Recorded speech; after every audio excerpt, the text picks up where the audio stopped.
I'm Min-jung, 32, and my entire world shattered at my mother's Lifetime Achievement Awards ceremony last winter.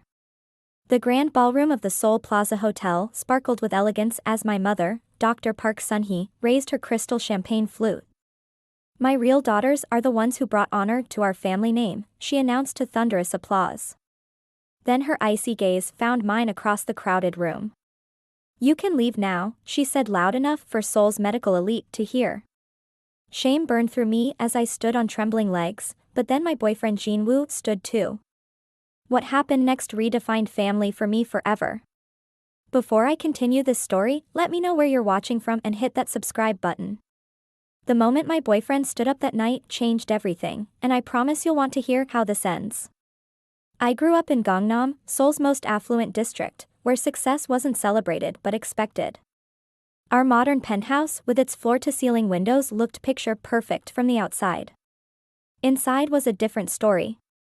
My mother, Dr. Park Sun-hee, wasn't just a renowned cardiologist, she was a woman who measured love in achievements and disappointments. My father, Park Dong-hyun, was a successful attorney, quiet and ultimately powerless against my mother's domineering presence. He'd occasionally whisper comfort after her tirades, but never openly defied her. I lost him to a heart attack when I was 20, and with him went the only buffer between my mother's expectations and my reality. My sisters were everything I wasn't. Min-hee, 4 years older, followed our mother into medicine, graduating from Seoul National University and becoming a prestigious neurosurgeon at Samsung Medical Center. Min-seo, 2 years my senior, became a successful prosecutor, collecting accolades like some people collect stamps. They were the golden children, the standard bearers, the ones who made our family name mean something, as my mother often said. Then there was me. From childhood, I gravitated toward music and writing, finding escape in melodies when real life became too harsh. I can still remember sitting at our black Steinway grand piano during my 12th birthday recital. Family friends filled our living room, and I was playing Chopin's Minute Waltz. My fingers trembled over the keys, and halfway through, I hit a wrong note, just one. My mother stood abruptly, straightened her silk hanbok, and walked out. The room fell silent except for the sound of the elevator doors closing. I finished the piece with tears blurring my vision, but I finished it. That moment defined our relationship. One mistake was all it took to be deemed unworthy. College brought temporary freedom. I studied creative writing at Hongik University, despite my mother's insistence on pre-med. "You're throwing your life away on fairy tales," she said when I showed her my acceptance letter. I still went, funding my education through scholarships and part-time jobs since she refused to pay for a useless degree. Those years taught me independence but deepened my struggles with anxiety and self-worth. I'd accomplished something I was proud of, only to hear my mother's voice in my head asking why it wasn't more. I dated occasionally, but relationships never lasted. I'd either pick men who reinforced my mother's criticism or push away the good ones before they could discover I wasn't enough. Everything changed 3 years ago at a small indie bookstore in Hongdae. I was browsing the Korean literature section when I reached for the last copy of a rare edition of The Vegetarian by Hong Kong at the exact same moment as someone else. I looked up to find Lee Jin-woo, with kind eyes and a warm smile that made something inside me settle for the first time. "You take it," he insisted. "Anyone hunting for Hong Kong deserves it more than me." We ended up talking for hours at the coffee shop next door. Jin-woo was a video game developer who loved literature nearly as much as I did. He listened when I spoke, actually listened, without checking his phone or preparing his next argument. When I mentioned my dream of starting a small literary magazine for emerging Korean writers, he didn't laugh or call it impractical. Instead, he asked thoughtful questions about my editorial vision. 6 months later, with Jin-woo's encouragement and help with the digital platform, I launched Seoul Stories. We specialized in contemporary Korean fiction and poetry, starting small with just online publications.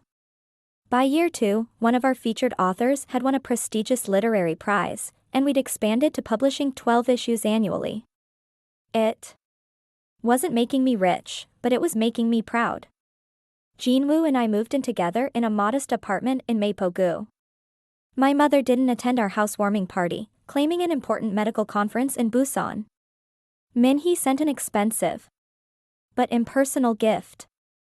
Only Min-seo represented my side of the family, leaving immediately after the celebration for a court case. They don't deserve you, Jinwoo whispered as we cleaned up afterward, surrounded by his loving family and our friends instead of mine. I hadn't spoken more than a few words to my mother in nearly 2 years when the invitation to her Lifetime Achievement Awards ceremony arrived. After 35 years in cardiology, Dr. Park Sun-hee was receiving the Korean Medical Association's highest honor, and there would be a formal celebration at the Seoul Plaza Hotel's grand ballroom. "We don't have to go," Jinwoo said, watching my hands tremble as I read the elegant invitation. "Maybe this is her way of reaching out," I said, though I didn't believe it. "Maybe things will be different now that she's being honored for her legacy." The night of the ceremony, I stood before our bedroom mirror in a navy blue hanbok that had cost more than I'd usually spend. My hair was professionally styled at a salon in Cheongdam-dong, my makeup carefully applied to hide the shadows under my eyes from a week of stress-induced insomnia. "You look beautiful," Jinwoo said, adjusting his black suit in the mirror beside me. "I feel like I'm going to throw up," I admitted. A panic attack hit me just as we were about to leave. Jinwoo sat with me on the edge of our bed, coaching me through the breathing exercises my therapist had taught me. His hand made slow circles on my back as my breathing gradually normalized. "We can still cancel," he reminded me. "No," I said, reapplying my lipstick with shaking hands. "I need to do this. I need to try one more time." As we drove through Seoul's evening traffic, Jinwoo reached over and squeezed my hand. "Remember, no matter what happens tonight, you have people who love you for exactly who you are." I nodded, wishing I could believe him. But decades of conditional love had taught me otherwise. Deep down, I still thought I needed to earn the right to be loved, and tonight was one more chance to finally make my mother proud. The Seoul Plaza Hotel stood like a beacon against the city's glittering skyline, its modern facade illuminated against the darkening winter evening. Jinwoo handed our car to the valet, a young man in a crisp uniform who opened my door with practiced elegance. As we approached the entrance, my heels clicked against the marble walkway like a countdown. "Remember to breathe," Jinwoo whispered, his hand steady at the small of my back. The hostess directed us to the private ballroom where my mother's awards ceremony was already underway. Crystal chandeliers cast a golden glow over the crowd of about 80 people, most in formal attire, champagne flutes in hand. A string quartet played softly in the corner, nearly drowned out by the polite conversation of Seoul's medical elite. I spotted Min-hee immediately, holding court near the bar. At 36, my sister had grown to resemble our mother, with her designer hanbok and confident posture. She was surrounded by admiring colleagues, her gold accessories catching the light as she gestured while discussing some groundbreaking surgical procedure. "Min-jung," she said when she noticed us, her smile not quite reaching her eyes. "Didn't think you'd make it." She offered Jinwoo a brief bow before turning to the group. "This is my younger sister and her boyfriend. Min-jung does something with magazines, don't you?" Before I could answer, she continued, "Jinwoo, these are some colleagues from Seoul National University Hospital. We just completed a complex spinal surgery last week." The conversation immediately returned to medicine, with Min-hee not bothering to include us. Jinwoo gave my hand a gentle squeeze as we excused ourselves. We found Min-seo near the awards display, elegant in a red hanbok. That probably cost more than my monthly rent. She was showing off an enormous diamond ring to 2 women I didn't recognize. "June wedding at the Shilla Hotel," she was saying. Jaehyun wanted Jeju Island, but I told him the humidity would be terrible for photos. She spotted me and paused. Briefly. "Min-jung, you came." Her eyes flicked over my hanbok with subtle assessment. "Navy is so practical." She introduced Jinwoo and me to her fiancé, Jaehyun, a successful investment banker with perfect teeth and a Seoul National University accent. The conversation revolved around their upcoming wedding and recent vacation to Switzerland before Min-jung excused herself to greet more important guests. "Your sisters are exactly as advertised," Jin-woo murmured as we moved away. I was reaching for a glass of champagne from a passing waiter when I felt a manicured hand on my arm. Aunt Young-suk, my mother's sister, pulled me into a stiff hug that smelled of expensive perfume and judgment. "Min-jung," she said, air-kissing near my cheek. "You look healthy." The slight pause communicated volumes. Aunt Young-suk had always sided with my mother, reinforcing her standards as reasonable rather than punishing. She leaned closer, her voice dropping. "Try to make her proud tonight. It's important to her, especially with all her colleagues here." Before I could respond, she was already moving toward Min-hee, exclaiming over some recent medical achievement. The ballroom was a showcase of wealth and prestige. Crystal vases held arrangements of white orchids and peonies on every table. The bar featured premium soju and imported wines. Waitstaff circulated with trays of delicacies, abalone, premium Hanwoo beef, elaborate banchan. Around me, conversations centered on research grants, medical innovations, and prestigious appointments. I finally spotted my mother across the room, commanding attention in a circle of distinguished doctors. At 62, Dr. Park Sun-hee remained imposing, her silver hair in an elegant chignon, her traditional hanbok marking her as someone accustomed to respect. She laughed at something one of the doctors said, and for a moment, I saw a warmth I'd rarely experienced directed at me. Jin-woo sensed my hesitation. "Want me to come with you to say hello?" I shook my head. "I should do this alone." Taking a deep breath, I approached my mother. She saw me coming but continued her conversation until I was standing awkwardly at the edge of the circle. Finally, during a pause, she acknowledged me. "Min-jung, you made it." Her tone suggested mild surprise rather than pleasure. "Congratulations on your award, Yama," I said, offering the gift bag containing an expensive fountain pen Jin-woo had helped me select. "Thank you," she accepted it without looking inside. "Colleagues, my youngest, Min-jung. She's in publishing. My own literary magazine, actually," I added. "We just had an author nominated for the Sang Literary Prize." My mother's expression didn't change. Min-jung always had her head in the clouds, playing with words while her sisters pursued real careers. The doctors chuckled obligingly.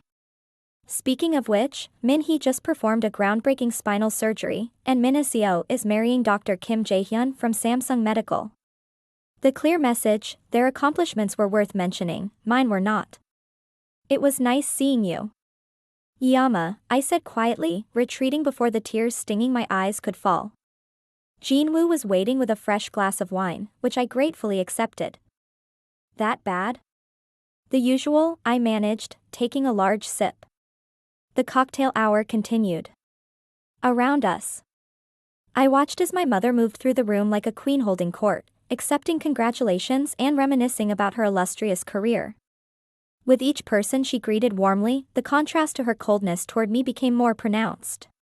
When it was time to be seated for dinner, I discovered we'd been placed at a table far from the main one, where my mother, Min-hee, Min-seo, and other VIPs would sit. Our tablemates included distant relatives and junior medical residents who seemed equally disappointed with their placement. "I'm Lee Jin-woo, Min-jung's boyfriend," Jin-woo introduced himself cheerfully, undeterred by the seating politics. "You are Dr. Park's daughter?" asked an older woman across from us. "The one who isn't a doctor or lawyer?" I nodded, forcing a smile. "I run a literary magazine." "How nice," she said with the same tone one might use to address a child's drawing. "A creative hobby." Throughout the three-course meal, I watched my mother at the center table, laughing and engaged with those around her. Occasionally, she'd place a proud hand on Min-hee's shoulder or beam at something Min-seo said. It was a side of her I'd seen directed at my sisters, but never at me. Jin-woo squeezed my hand under the table periodically, his silent support the only thing keeping me from walking out. The bulgogi was perfectly prepared, the wine exceptional, but everything tasted like ash in my mouth. After dessert was served, the formal speeches began. The Korean Medical Association president spoke about my mother's contributions, her groundbreaking research, her mentorship. A longtime colleague shared touching anecdotes about their early days in medicine. Min-hee gave a polished speech about our mother's professional legacy, managing to make it primarily about herself in the process. And then it was my mother's turn. The room quieted as Dr. Park Sun-hee rose and approached the microphone, commanding the space with practiced ease. My heart beat faster, hoping against hope that this moment, this public reflection on her life and career, might include some small acknowledgement of me. "Thank you all for coming tonight," my mother began, her voice carrying effortlessly through the ballroom. Looking around this room, I see not just colleagues, but friends who have been part of a journey spanning 4 decades in medicine. She spoke eloquently about the changes she'd witnessed in Korean healthcare, about challenges overcome and lives saved. She thanked mentors who had guided her and acknowledged those she had mentored in turn. The crowd was captivated, including me. This reflective, almost warm version of Dr. Park Sun-hee was unfamiliar. "None of this would have been possible," she continued, her voice dropping slightly, "without the support of my late husband, Dong-hyun." My breath caught. She rarely mentioned my father since his death. Dong-hyun understood the sacrifices necessary for medical excellence, she said, a slight crack in her voice. "He was my foundation during the difficult early years, and I only wish he could be here tonight to see what his support helped build." I felt tears forming. This was the most emotion I'd seen from my mother in years. Perhaps this honor had softened her, opened something long closed within her. Around me, people dabbed at their eyes. Jin-woo's hand found mine under the table. My mother cleared her throat, composure returning. But a woman's true legacy isn't measured in awards or publications. It's measured in what she leaves behind, in who carries forward her values and vision. My heart lifted. Was this the moment she'd finally see me, acknowledge my different but valid path? "I've been blessed in that regard," she continued, gesturing toward the main table. "Min-hee has exceeded every expectation, becoming not just a surgeon but a true medical innovator. Her spinal fusion technique alone has revolutionized treatment protocols." Min-hee nodded, accepting the praise as her due.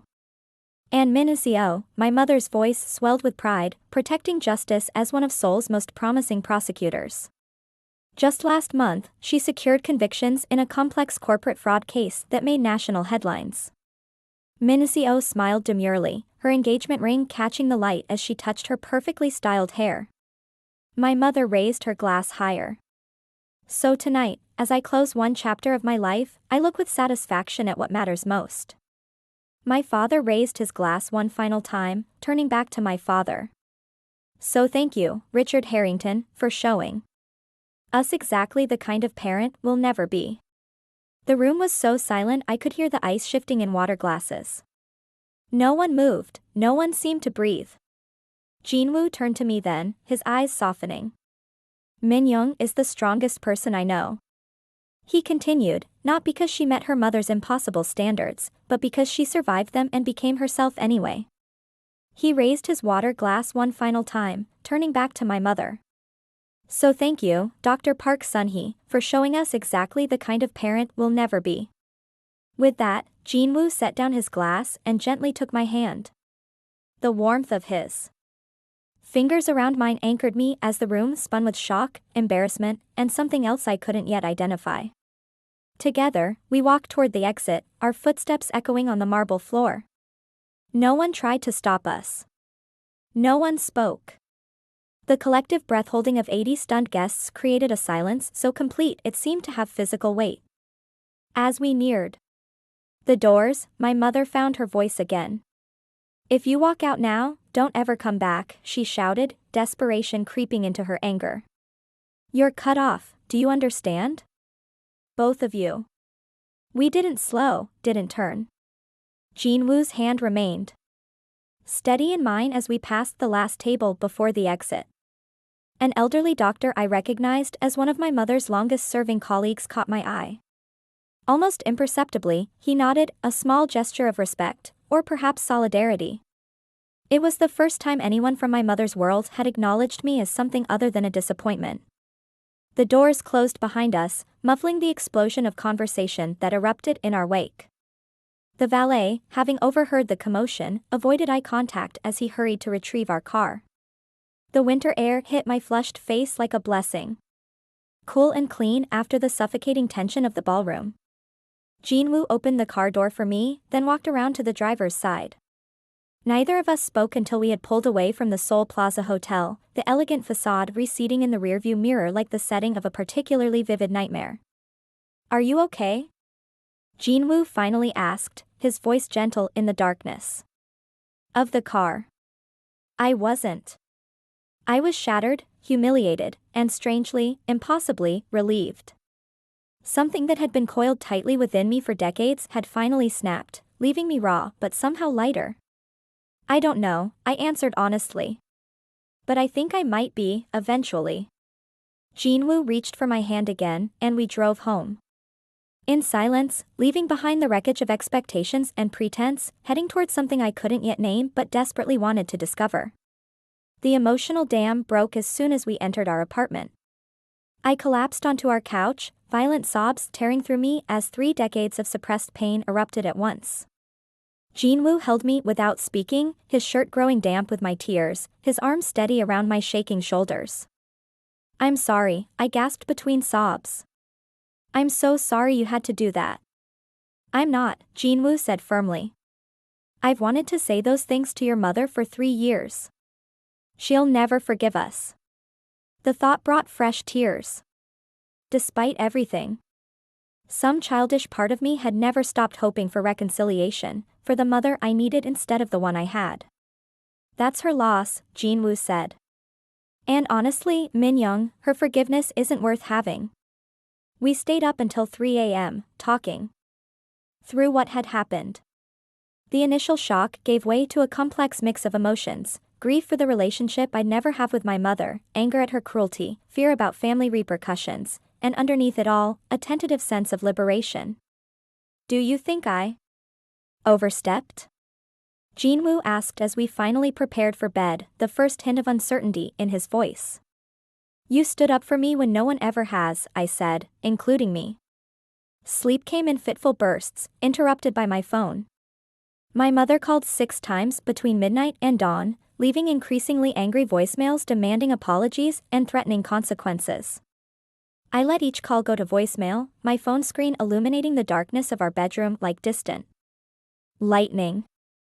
Morning brought a text from Min-jung, "You've always had to make everything about you. Yama's awards ceremony was supposed to be her night. You and Jinwoo ruined everything, as usual."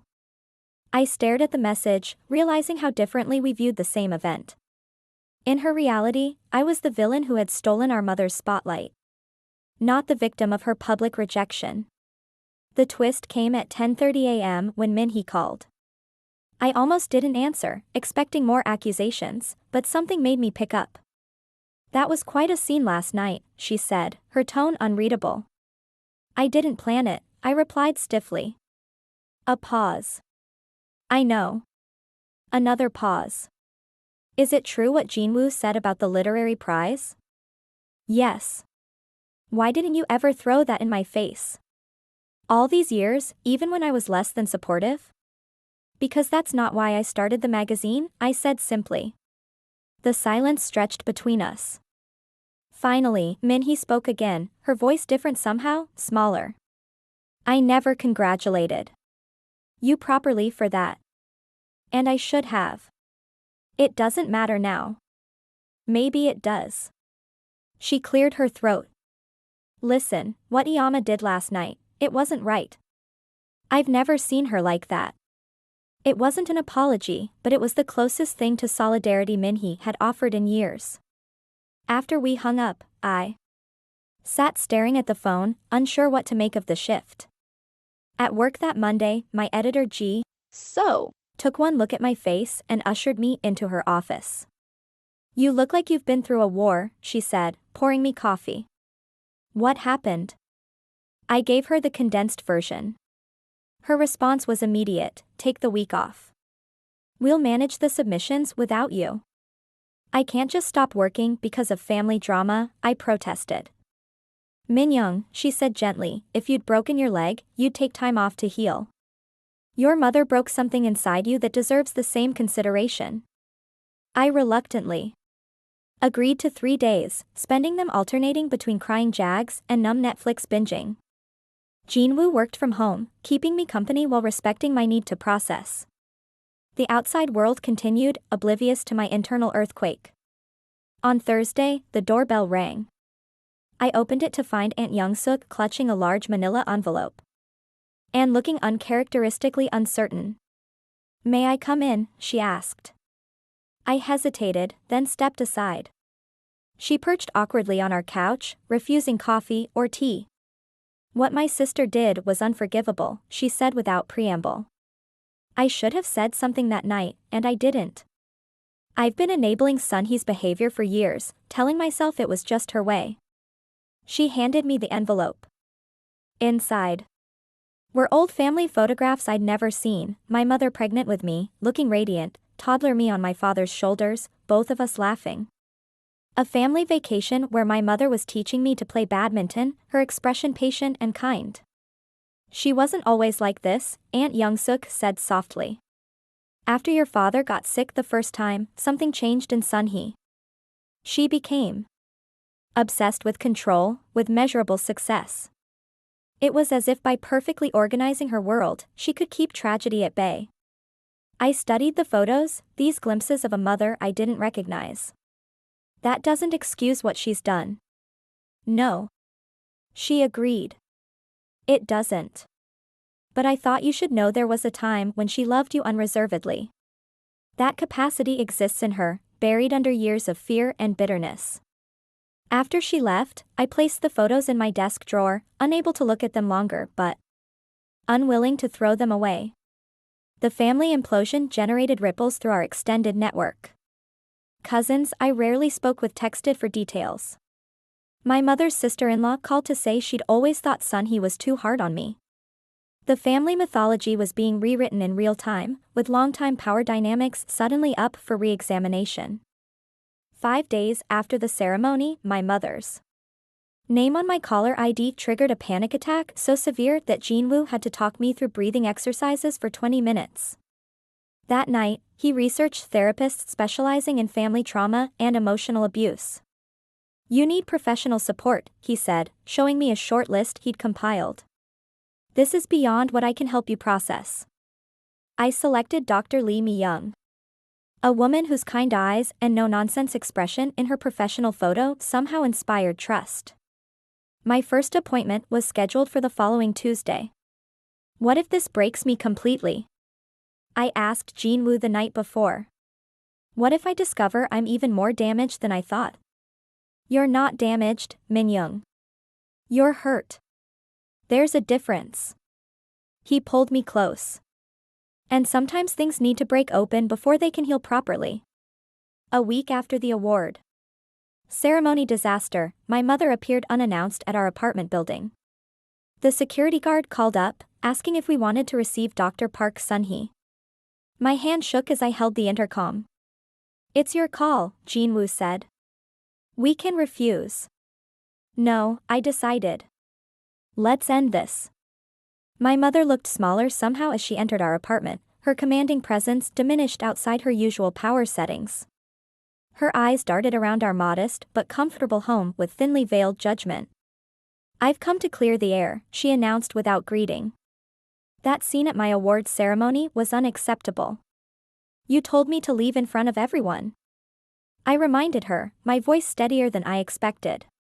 "What did you think would happen? I expected you to respect my wishes instead of your boyfriend creating a spectacle that undermined my entire career celebration." Jinwoo, who had promised to let me handle this confrontation, remained silent beside me, his presence reassuring. "Did you come here to apologize?" I asked. My mother looked genuinely confused. "Apologize for what?" "For being honest about my disappointment. I've given you every opportunity to make something of yourself, and you've rejected them all." In that moment, I saw with perfect clarity what Jinwoo had been telling me for years: my mother was incapable of seeing me as I actually was.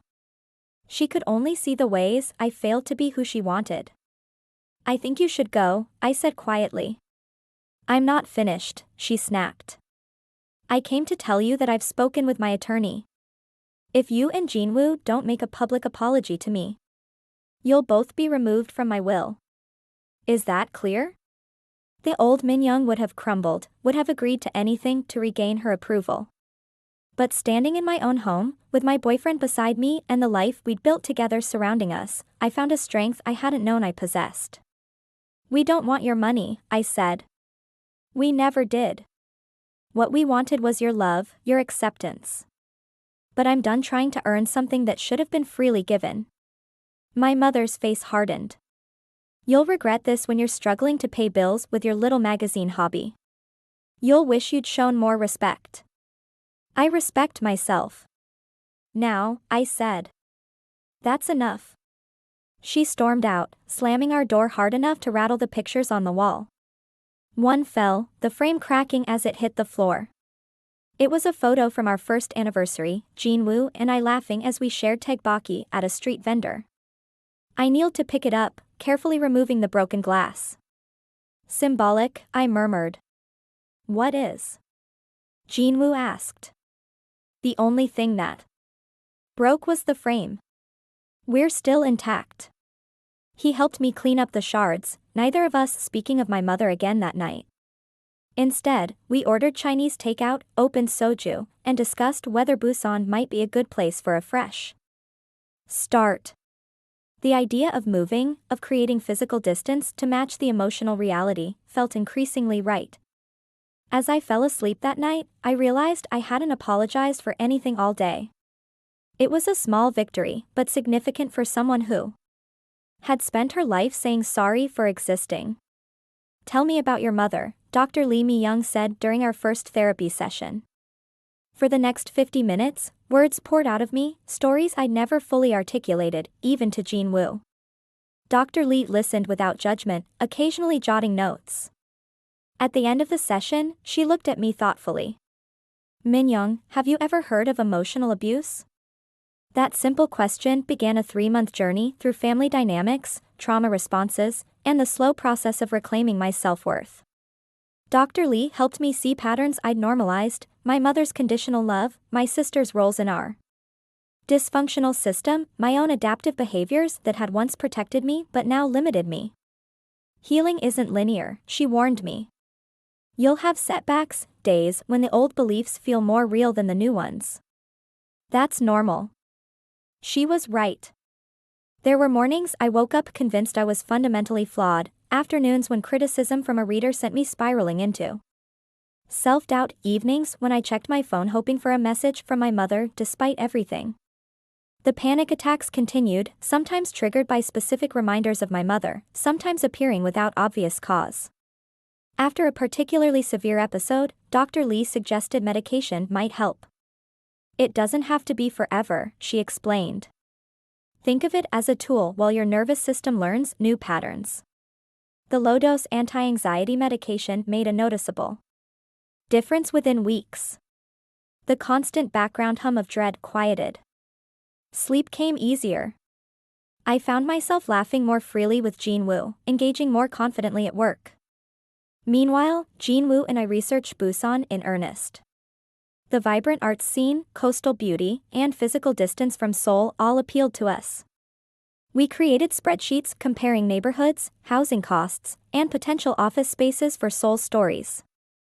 "Are we running away?" I asked Jinwoo one night as we scrolled through Busan rental listings. "We're running towards something," he corrected. "There's a difference." Our decision solidified when Jinwoo received an unexpected job offer from a Busan-based gaming company developing narrative-driven mobile games. The position came with a significant salary increase and the option to work remotely 3 days a week. "It's like the universe is confirming our plan," he said, showing me the email. We set a 6-month timeline for the move, giving us time to wrap up projects in Seoul and transition the magazine thoughtfully. I was explaining these plans to Ji. So, When her eyes widened at something over my shoulder. Min-jung, a woman approached my desk, her expensive perfume announcing her before her voice did. I'm Dr. Kong Hygiene. I was your mother's colleague for 20 years. My stomach tightened. If my mother sent you, she shook her head. Sun-hee has no idea I'm here. I heard about what happened at the ceremony, and I wanted you to know, many of us were appalled by her behavior. Over coffee at a nearby cafe, Dr. Kong shared stories that confirmed my worst suspicions and revealed new dimensions to my mother's behavior. Her perfectionism and cutting remarks weren't limited to me, they extended to her colleagues, particularly younger doctors. She'd reduced residents to tears, taken credit for others' research, and held grudges for years over minor disagreements. The night of that ceremony, Dr. Kong confided, 3 colleagues approached me separately to say they'd always thought Sun-hee was unnecessarily harsh with you. Your boyfriend's speech, it resonated with many people who'd experienced your mother's darker side. Why are you telling me this? I asked. Dr. Kong stirred her coffee thoughtfully.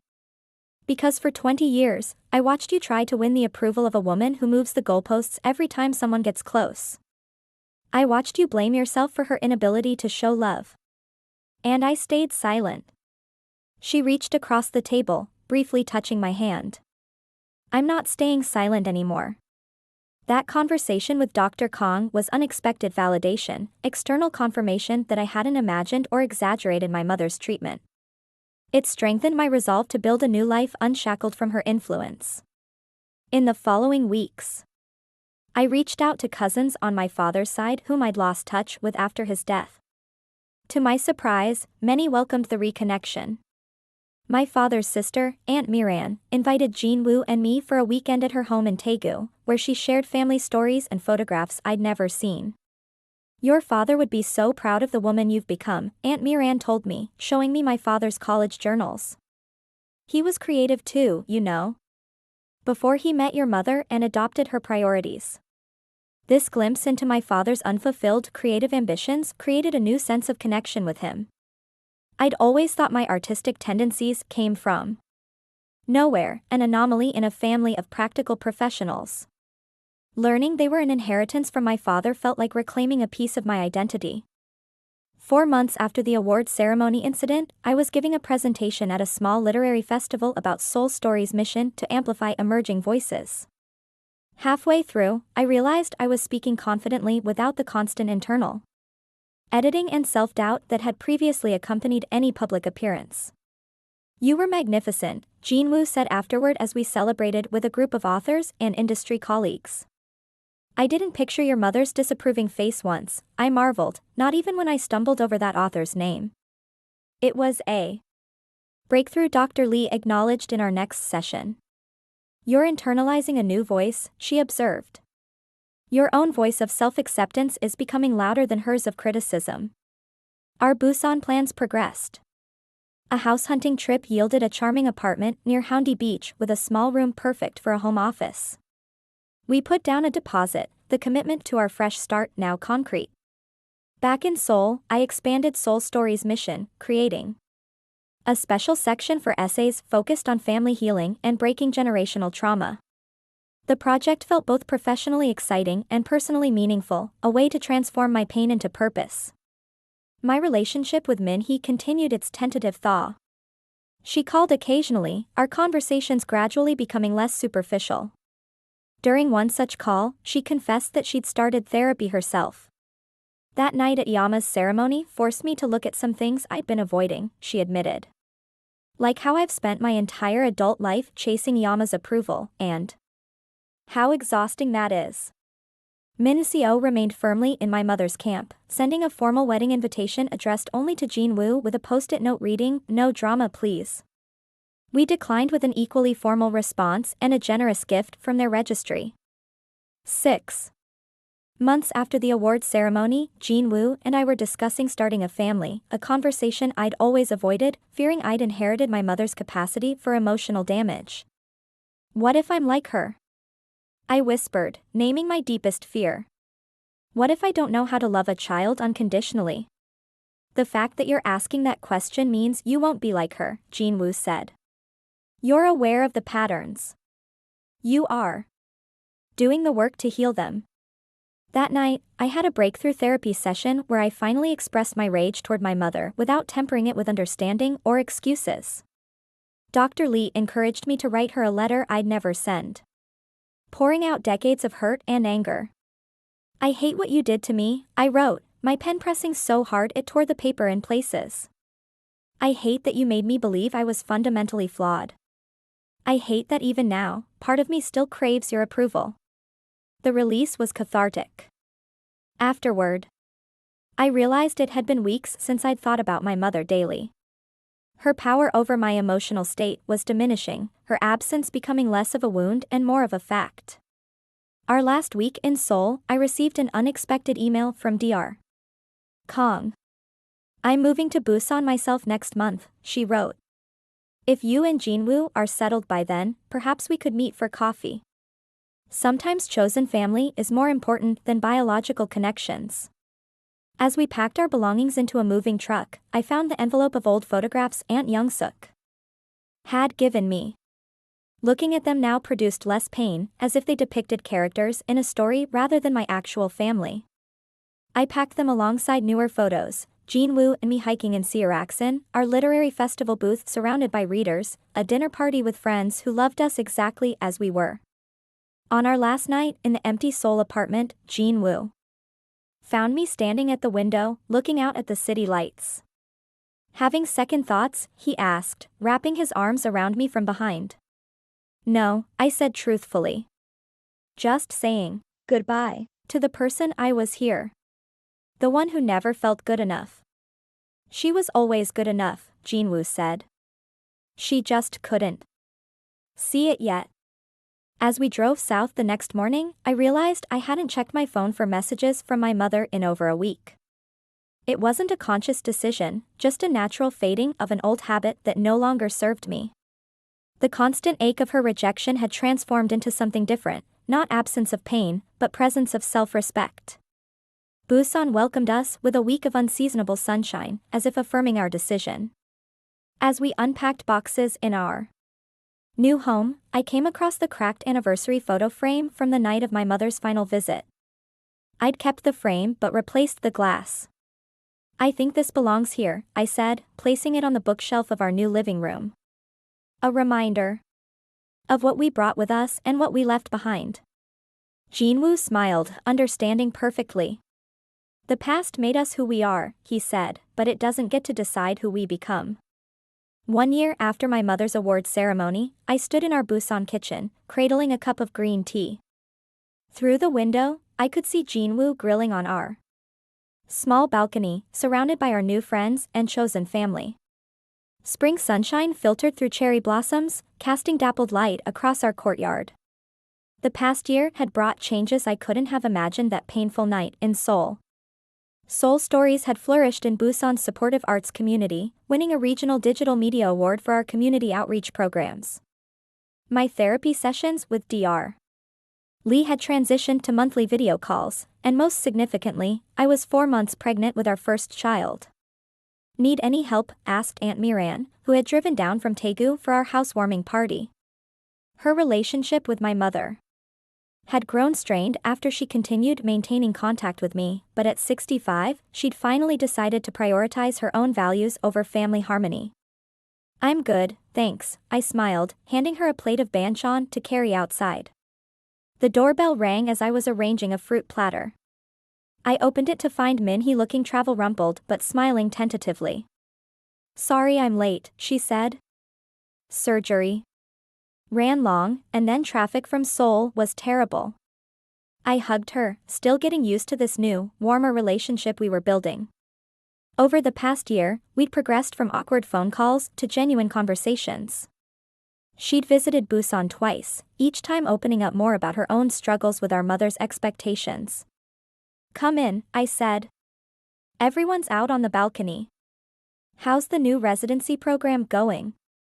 Good. Challenging but good. She hesitated. Then handed me an envelope. I've been debating whether to show you this, but I think you should know. Inside was a short article from a Seoul medical journal featuring a small photograph of my mother. The headline read, Dr. Park Sun-hee steps down from department head position due to health concerns. She's physically okay, Min-hee added quickly, seeing my expression. But she's been having some cognitive issues, early-stage dementia. It's been a wake-up call. She's alone a lot now. Min-seo visits when she can, but her prosecutor work keeps her busy. I studied the photo of my mother. She looked older, somehow diminished. I'm sorry to hear she's unwell, I said honestly. But I don't know what you expect me to do with this information. Min-hee shrugged. Nothing, necessarily. I just thought you should know. I placed the article on the counter, promising myself I'd process it later. Today was about celebration, not reopening old wounds. The party flowed around me, a joyful gathering of people who supported us. My colleagues from Seoul Stories chatted with Jinwoo's gaming friends, and Aunt Miran exchanged recipes with our next-door neighbor. Min-hee gradually relaxed, showing uncharacteristic interest in one of our author's discussions about narrative therapy in literature. As evening approached, Jinwoo called for everyone's attention, raising his glass. 1 year ago, Min-jung and I made the best decision of our lives, moving to Busan. But the journey started earlier, with a moment of truth at a certain awards ceremony. Knowing glances were exchanged among those familiar with our story. That night could have broken us, he continued, but instead, it freed us. He turned to me, his eyes soft. To Min-jung, who taught me that real strength isn't about never falling, but about rising every time life knocks you down. And to all of you who've become our Busan family, thank you for welcoming us exactly as we are. Glasses clinked as everyone toasted. Standing there, surrounded by genuine affection, I felt a completeness I'd spent decades searching for. The validation I'd desperately sought from my mother had always been a mirage, disappearing as I approached. Real acceptance, I'd learned, didn't require contorting myself to meet someone else's expectations. After our guests departed, Min-hee helped us clean up, uncharacteristically domestic as she loaded the dishwasher. I have a confession, she said, folding a dish towel with unexpected precision. I've been seeing a therapist for 8 months now. That's great, Min-hee, I said, genuinely pleased. It's changing how I see everything. Yama, myself, you. She leaned against the counter. Did you know I was jealous of you growing up? I nearly dropped the plate I was rinsing. Jealous of me? You were the golden child. I was the obedient child, she corrected. I did everything Yama wanted and got her approval, sure. But you always knew who you were, even when it cost you everything. You stayed true to yourself. I never had that kind of courage. We talked late into the night after Jinwoo went to bed, sharing perspectives on our childhood that made me see familiar events through new eyes. When Min-hee finally left for her hotel, she hugged me tightly. I'm sorry I wasn't a better sister, she whispered. We're writing a new story now, I reminded her. That's what matters. 3 days later, while browsing at a local bookstore, I received a text from Min-seo, the first direct communication in months, Yama asking for you. Probably nothing. Just thought you should know. I stood frozen among the bookshelves, my hand instinctively moving to my slightly rounded belly. The old Min-jung would have dropped everything, rushed back to Seoul, desperate for this potential opening. The new Min-jung recognized the message for what it was, Min-seo's way of transferring responsibility, making any continued estrangement my choice rather than our mother's. After careful consideration and a long talk with Jinwoo, I composed a simple response, thank you for letting me know. I hope she gets the care she needs. Not a door slammed shut, but not a desperate rush through an open one either. Just acknowledgement of a shared humanity that existed independent of our broken relationship. 2 weeks later, I had a chance encounter that crystallized how far I'd come. While visiting a friend in the hospital after minor surgery, I rounded a corner and nearly collided with my mother. She looked startled, then wary. She'd lost weight, and a slight tremor affected her hands, evidence of the condition Min-hee had mentioned. Min-jung, she said, her voice rougher than I remembered. Yama, I replied, surprised by my steady calm. Min-hee mentioned you were having some health issues. I hope you're doing better. She nodded stiffly. Just routine tests. Nothing serious. Her eyes moved to my visible pregnancy. You look different. I smiled slightly. I'm having a baby. Due in November. Something flickered across her face, surprise, perhaps a hint of some deeper emotion, quickly suppressed. I see. Congratulations. Thank you. Another silence stretched between us, filled with decades of things unsaid. I realized I was waiting. For something, an apology, perhaps, or some acknowledgement of the pain she'd caused. But her expression remained carefully neutral, her posture rigid. I should go, I said finally. My friend is waiting. She nodded. Give my regards to Jin-woo. It was such a conventional pleasantry, so at odds with our last interaction, that I almost laughed. Instead, I simply nodded and moved past her, continuing down the corridor. What? Struck me afterward wasn't what had happened, but what hadn't. No accelerated heartbeat, no tunnel vision, no desperate need to make her love me. I'd spoken to my mother as one adult to another, without the weight of my childhood wounds dictating my responses. The encounter left me contemplative but not devastated. She'll never change, I told Jin-woo that night. Not fundamentally. Probably not, Jin-woo agreed. Are you okay with that? I considered the question carefully. I think I am. For the first time, I truly understand that her limitations aren't my failure. That autumn, as Busan's mountains turned brilliant shades of orange and red, we prepared our home for the baby. Min-hee visited twice, bringing impractically extravagant gifts for her future niece or nephew. Aunt Miran sent handmade baby blankets and regular updates on family news, including the gossip that my mother had moved into assisted living after a minor incident where she'd gotten lost walking home from the market. Good, I said when I heard, genuinely meaning it. She needs proper care. Her well-being no longer defined my own emotional state. In late November, our daughter Park So-young was born after 18 hours of labor. Holding her for the first time, I was overwhelmed by a love so fierce and unconditional it brought tears to my eyes. She's perfect, Jin-woo whispered, gently touching her tiny fingers. Looking at our daughter's peaceful face, I made a silent promise she would grow up knowing she was enough, exactly as she was. Her worth would never be tied to achievements or conformity to someone else's vision. She would be loved for her authentic self, whatever shape that took. Min-hee flew down to meet her niece the following week, awkwardly cradling her with a mixture of terror and wonder. She has Appa's eyes, she observed, touching So-young's cheek gently. I thought so too, I said, glad someone else had noticed the connection to our father. She hesitated, then added, I told Yama about her. She didn't say much, but she asked to see a picture.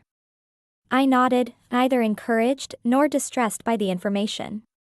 My mother was now a peripheral figure in my story, no longer its defining force. As Christmas approached, we held a small dinner for our chosen family, friends who had become essential to our Busan life, Min-hee and her boyfriend Dr. Yoon, and Aunt Miran. Our home glowed with warmth and laughter, So-young passed from loving arms to loving arms as we shared food and stories.